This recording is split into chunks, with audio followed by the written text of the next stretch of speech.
강조하시고 제자들을 가르치시면서 늘 말씀하셨던 믿음에 대한 생각을 오늘 본문을 통해서 우리가 할 수 있게 되어서 감사합니다. 믿음에 대한 여러 이야기를 할 수 있겠습니다만은 오늘은 특별히 본문에서 치유받는 10명의 나병 환자들이 가지고 있었던 믿음을 통해서 믿음을 한번 정리하는 시간을 갖도록 하겠습니다. 이 시간에 내 믿음이 과연 어느 정도 되는지 한번 스스로를 진단하는 시간으로 삼고, 믿음이 없다면 믿음이 충만해지는 시간이 되기를 바라겠습니다. 저를 한번 따라하겠습니다. 의지하는 것이 믿음이다. 그렇습니다. 의지하는 것. 12절과 13절 말씀을 우리 한번 같이 읽도록 하겠습니다. 한 마을에 시작. 한 마을에 들어가시니 나병 환자 10명이 예수를 만나 멀리 서서 소리를 높여 이르되 예수 선생님이여 우리를 불쌍히 여기소서 하거늘. 그렇게 되어 있습니다. 예수 선생님이여 우리를 불쌍히 여기소서. 나병 환자들은 여러모로 의지할 바가 없는 사람들입니다. 그때나 지금이나 질병을 걸려도 하필 나병 환자들은 이 나병이 갖고 있는 특성 때문에 사람들에게 소외감을 받고 또 실제로 격리된 생활을 할 수밖에 없습니다. 전염되는지는 정확히 모르겠습니다만은 다 옆에 가기를 꺼려하고 가족들도 오래 있으면 가족의 끈이 끊어집니다. 또 신앙적으로 볼 때도 나병이라고 하는 건 조금 뭐랄까요? 불결한 이미지를 갖고 있기 때문에 이들은 심적으로도 실제 생활 속에서도 격리되고 분리되고 의지할 데가 없어요. 의지할 데가. 사람들 모두에게 다 환영받지 못합니다. 아픈 것만 해도 가슴이 아프고 슬픈 일인데 사람들에게 위로를 많이 받아야 되는 입장인데, 그런데 위로해 줄 사람들이 옆에 있지 않고 그저 같은 병에 걸려있는 사람들끼리라도 그렇게 모여서 살고, 거의 절망적인 삶이죠. 나병 환자들의 삶이라고 하는 것은. 그런데 그 마을에 예수님께서 들어오시는 겁니다. 이 나병 환자들은 여러 가지 아마 병을 고치고 극복하기 위해서 노력을 많이 했을 겁니다. 그리고 또 그때마다 좌절하고, 그런데 그들이 들은 예수님에 대한 이야기는 아마 그들도 예수님께서는 사랑이 많으신 분이므로 헐벗고 굶주린 사람들, 질병을 갖고 고통당하는 사람들을 예수님은 아마 맞이해 주실 것이다, 물리치지는 않으실 것이다, 그런 기대감이 이들에게 많이 있었겠죠. 예수님이 들어오신다는 말씀을 듣고 이 마을에 예수님이 들어오시는데 그들이 가까이 갈 수 없으니 멀리 서서 소리를 높여서 예수님을 부르는 겁니다. 예수님, 예수 선생님이시여 우리를 불쌍히 여기소서. 우리를 불쌍히 여기소서. 저 병들었습니다. 저를 불쌍히 여겨 주십시오. 저 아픕니다. 고통스럽습니다. 사람들에게도 인정받지 못하고 어디 가도 의지할 데가 없습니다. 그런 때 예수님에 대한 기대감을 가지고 예수님께 소리를 지금 치는 겁니다. 소리를 치는 거예요. 그게 의지하는 거죠. 예수님을 의지하고 싶어 하는 거예요. 예수님을 의지하고서 병을 고침받고자 하는 거예요. 저는 이 의지하는 이 모습, 그들의 눈빛을 보면 그 속에 의지하는 것이야말로 진짜 믿음이구나 깨달을 수 있어요. 믿음은 뭐냐? 의지하는 거예요. 하나님을 의지하는 거예요. 예수님을 의지하는 겁니다. 성령님을 의지하는 것입니다. 의지하는 것이 아름답고 좋은 거예요. 사람들은 의지하지 않고는 살 수가 없어요. 원래 온 우주 만물이 다 의지하도록 되어 있습니다. 상호 보완적으로 되어 있고, 남자만 있으면 뭐합니까? 여자가 있어야죠. 차만 있으면 뭐합니까? 기름이 있어야죠. 하늘만 있으면 뭐합니까? 땅이 있어야죠. 다 의지하게 되어 있는 거예요. 산이 있으면 뭐합니까? 바다가 있어야죠. 온 세상 우주 만물은 서로 의존적으로 결합이 되어 있고 서로 의지하고 살도록 되어 있습니다. 근데 우리가 살다 보면 사람들이 갖고 오는 욕심 때문에, 인간적인 생각 때문에 그 의지하는 것에 대해서 때로는 반기를 들기도 하고, 집에서 아이들에게 가르칠 때 내 아이들은 다른 아이들보다 동의심이 강하고 강하게 키우기 위해서 의지하는 마음을 어릴 때부터 조금 잘라내는 모습을 많이 볼 수 있게 되거든요. 좋은 게 아닙니다. 좋은 게 아니에요. 한참 의지해야 될 때 그때 의지하고자 하는 마음을 잘라내지 마시기를 바랍니다. 제가 언젠가 좀 안타까운 모습을 봤는데, 길거리에서 이 아이가 아스팔트에 슬라이드를 하는 거예요. 깔렸어요. 얼마나 아프겠어요. 그런데 마침 제가 앞에서 보니까 뒤에서 어머니가 따라오고 있는데, 어머니는 뒤에서 보니까 앞에 모습이 걔가 어떻게 미끄러졌는지 알 수가 없죠. 앞에 보니까 미끄러진 그 부분에 이 날카로운 이 자동차 부품이 떨어져 있어요. 부품이. 그래서 미끌리는데 보니 거기에 찍혀갖고 피가 막 철철 흐르는데, 뒤에서는 안 보이잖아요. 저도 허겁지겁 빨리 뛰어가서 그 아이를 느껴주려고 하면서 엄마의 눈빛을 보니까 엄마가 별로 달가운 눈빛이 아니에요. 고맙다는 눈빛이 아니에요. 그냥 놔두라는 그런 눈빛인 것 같아요. 애가 스스로 일어나게. 그래서 제가 소리를 치면서 빨리 일으켜서 병원에 가야 된다. 와서 피가 철철 흘리는 것을 보니까 그때서야 얼굴이 새파랗게 질려버립니다. 왜 우리 애들을 그렇게 키우는지 모르겠어요. 애들이 한참 의지해야 될 때 의지해서 도움받고 따뜻한 마음으로 자기를 누군가는 도와주고 있다고 하는 것을 경험하게 해야 돼요. 사랑을 잘 베푸는 사람들도 과거에 어릴 때, 자기가 결정적일 때 사랑을 많이 받은 사람들이 사랑을 많이 베풀잖아요. 남들을 도와주는 것도 우리가 의지하고 싶을 때 그 의지심을 받아주고 격려해주고. 여러분, 지금도 우리가 꼭 기억해야 될 것은, 누군가는 나를 의지할 수밖에 없는 사람이 있고, 나도 누군가에게 의지하면서 살 수밖에 없다. 그런 걸 우리 마음속에 담아야 돼. 예전에 우리 어렸을 때는 길거리에서 넘어지면 어머님이 같이 계시면 가만히 안 계셨어요. 막 후다닥 뛰어오셔갖고 손 같은 데 털어주고, 상처 났으면 침 발라주고, 바지 털어주고. 그래도 울음을 그치지 않으면 그냥 손바닥으로 그냥 땅을 땅땅 치면서 이놈 그냥 우리 아들 다치게 하고 말이야. 막 그러면 그 어머니가 그렇게 해주면 아유 얼마나 기분이 좋은지 몰라요. 창피했던 게 싹 달아나고 그냥 씩씩해지고 눈물이 뚝 그쳐진단 말이에요. 그렇게 자랐다고 해서 맨날 그럼 남만 의지하고 사느냐? 그렇겠어요? 그런 아이들이 자기가 꼭 필요할 때, 의지할 때 받은 은혜가 있기 때문에 나중 가서 그런 아이들의 마음이 따뜻하고, 누군가를 위해서 나도 도와주고자 하는 그런 따뜻한 마음이 생길 줄로 믿습니다. 잘못된 게 아니라니까요. 의지하는 것이야말로 그게 믿음이에요. 우리가 하나님 의지합니다. 하나님 의지하지 않고 어떻게 살 수 있겠습니까? 부모님 의지합니다. 아들 의지합니다. 딸 의지합니다. 가족도 의지하지 않고 어떻게 살 수 있겠어요? 우리가 성숙하지 않아서 그럽니까? 나이가 들어서? 그러면 연세들 많이 드신 분들이 왜 자식도 의지합니까? 사람은 의지해야 돼요. 특히 우리에게 모든 것을 내어주시고 우리에게 결정적으로 우리가 도움을 필요로 할 때 우리를 도와줄 수 있는 예수님, 하나님을 의지해야지.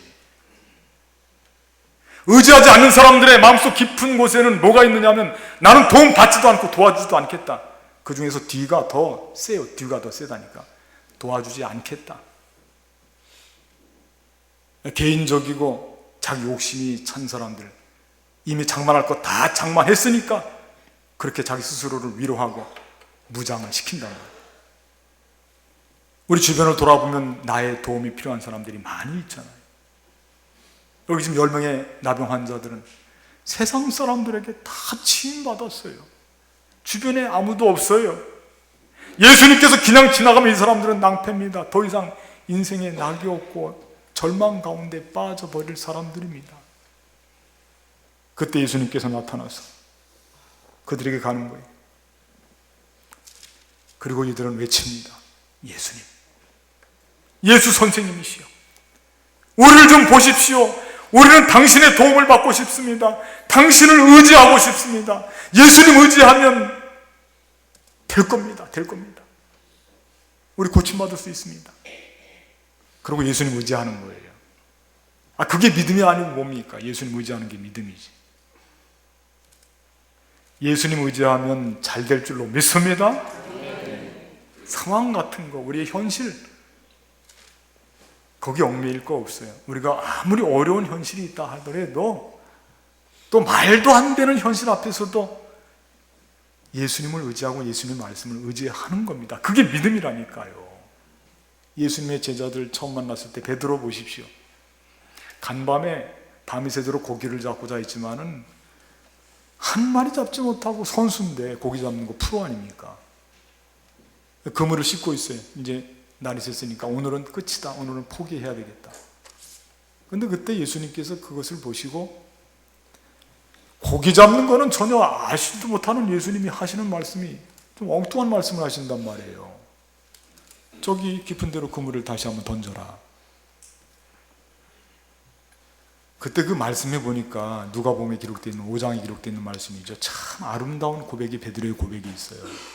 베드로가 뭐라고 그러냐면, 저를 한번 따라할까요? 주의 말씀에 뭐해서? 의지해서 그물을 던지겠나이다. 주의 말씀에 의지해서. 의지하는 건 나쁜 거 아니에요. 의지한다고 게으른 거 아닙니다. 의지한다고 의존적으로 자기 책임 다하지 못하는 거 아닙니다. 우리가 하나님을 의지하고 예수님을 의지하고 신앙적으로 의지하고 믿음을 갖게 되면 우리의 책임을 다하게 될 줄로 믿습니다. 왜냐하면 누군가는 나를 의지하고 있고 나도 누군가를 의지해야 되기 때문에 서로가 자기 책임 다하는 거죠. 공동체가 뭡니까? 서로 잘 의지해 주는 것이 공동체 아닙니까? 나만 잘 살겠다고 한다면 공동체가 되겠습니까? 내가 못하는 거 있으면 공동체 속에서는 누군가 그것을 대신해서 보충을 해주기 때문에 전체가 돌아가게 된단 말이에요. 오른손이 아프면 오른손 잠깐 쉬어라. 응? 왼손이 내가 대신해 줄게. 그래서 돌아가는 거예요. 의지하는 것은 아름다운 믿음입니다. 특별히 예수님을 의지하면 예수님을 의지할 때 기적이 생기고 예수님을 의지할 때 생활이 바뀌고 예수님을 의지하면 거기에서 희망이 생기게 될 줄로 믿습니다.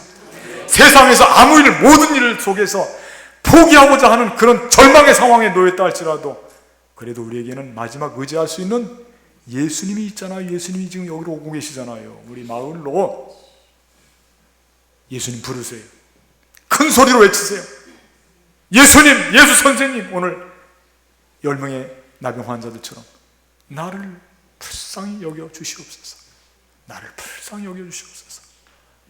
그리고 예수님 의지해 보세요. 저도 그렇게 하랍니다.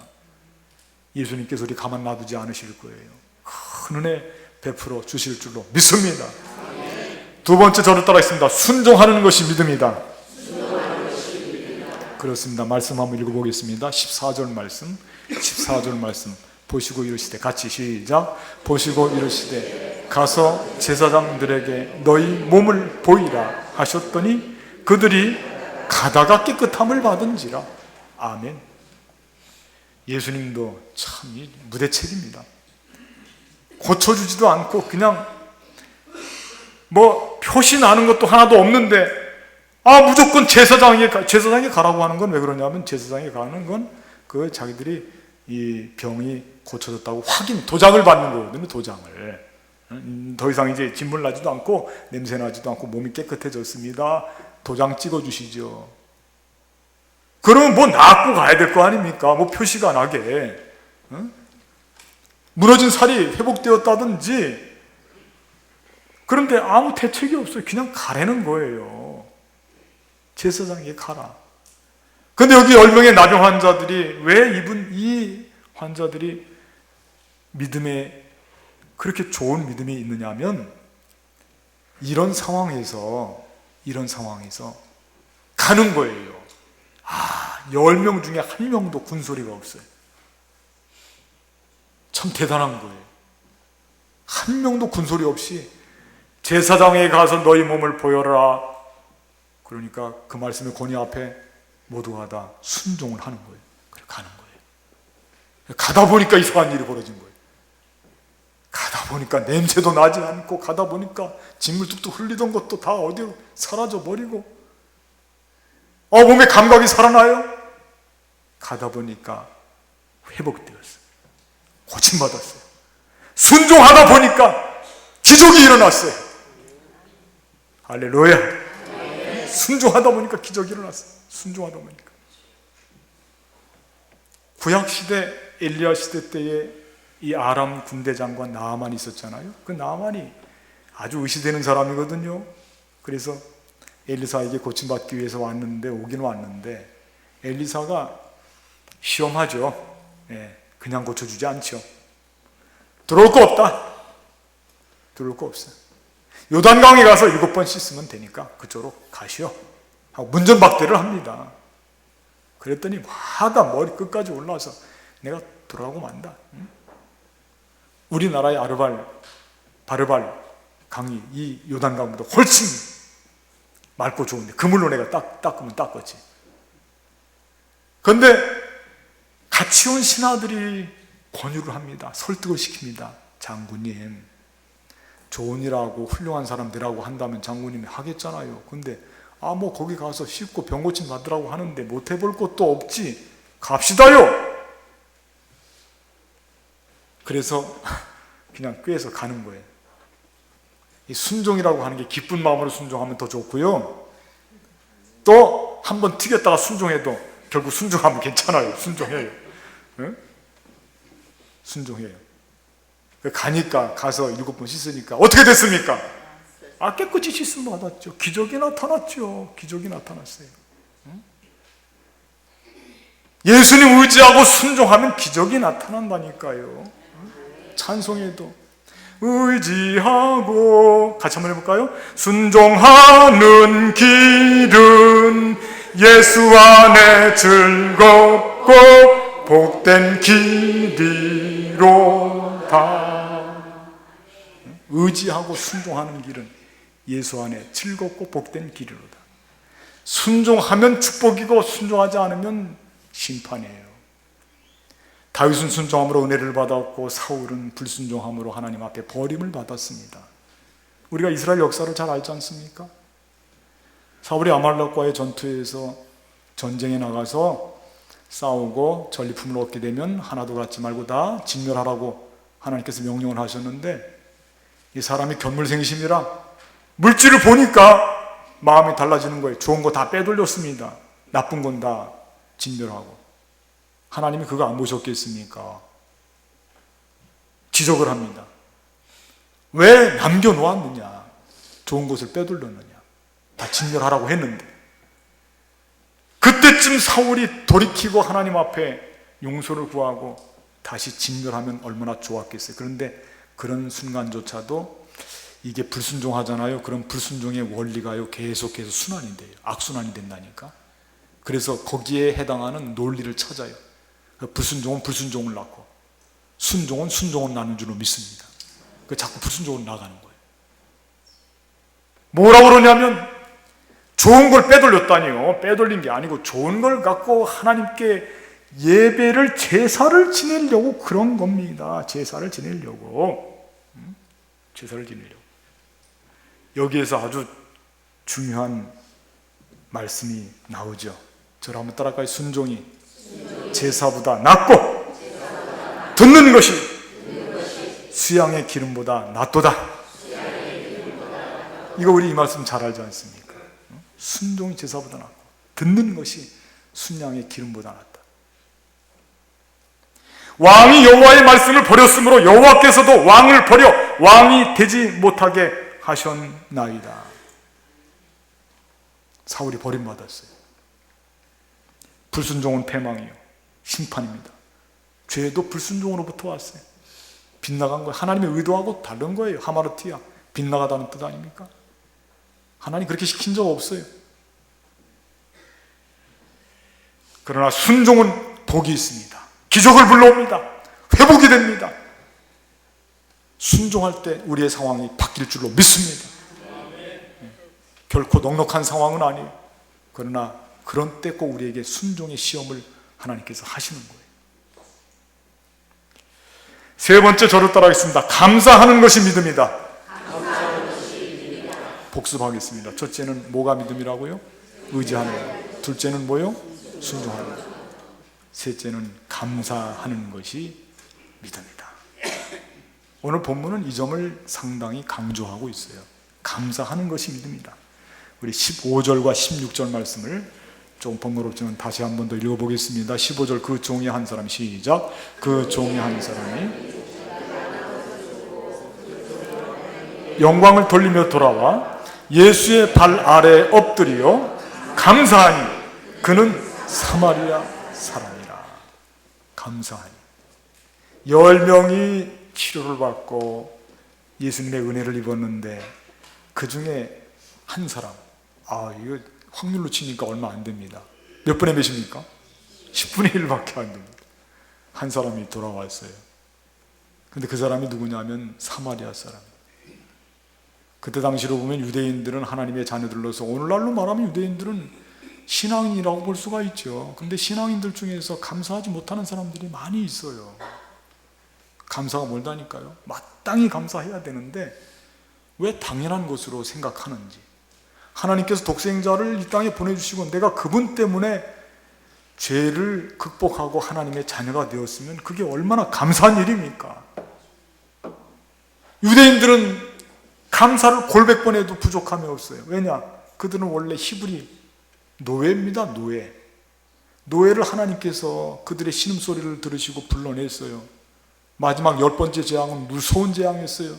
첫 번째로 하는 것은 다 쓸어가고 죽이는 겁니다. 그런데 하나님이 어린 양의 피를 보시고 지나가시고 살려주시면서 마침내 홍해바다를 건너서 40년 동안 광야에서 훈련시키시고 약속하신 젖과 꿀 이루는 땅을 저들에게 값없이 주시고 거기서 살도록, 이런 큰 은혜를 받고 이 유대 사람들이 하나님께로부터 은혜를 받고 은총을 입었는데 그들은 생각하기를 이방인들은 하나님의 은혜 받으면 안 되고 우리는 마땅히 받아야 된다, 이렇게 당연하게 생각을 하고 있다니까. 그러니까 여기 지금 10명 중에 돌아온 사람이 누굽니까?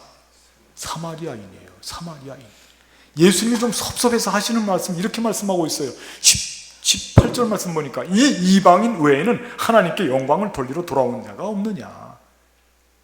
예수님이 좀 마음이 불편하시거든요. 이방인이 돌아온다. 이방인이 감사할 줄 아는구나. 너희 유대인들은 그렇게 많은 은혜를 받고도 감사할 줄 모르느냐. 감사를 빼앗기면 다 빼앗기는 거거든요. 감사하는 믿음이야말로 구원받는 믿음인 줄로 믿습니다. 감사하는 믿음이 있어야 되는 거예요. 만델라, 남아프리카 공화국의 그 대통령을 지낸 만델라 대통령, 여러분들 그분 참 아실 거예요. 근데 그분이 엄청나게 고생을 했어요. 46세부터 감옥에 무려 27년 동안을 감옥살이를 했대요. 27년 동안. 그리고 나중에 70이 넘어서 감옥에서 나오는데 기자들이 세계 각처에서 기자들이 몰려왔어요. 이 세계적인 이슈예요.